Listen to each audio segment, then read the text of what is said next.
akanyereza 5,000 ku itangazo ry'uwa 4 y'ukwa 12 ryaravuga ngo abantu batarya ubugari ngo bajye babakubita.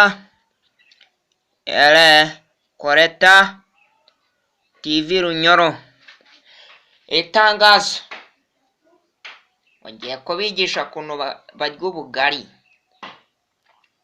None ubugari uraburira neza ngo urabufata kabumanyura baye uruboga ukagira kuriya barya ubugari.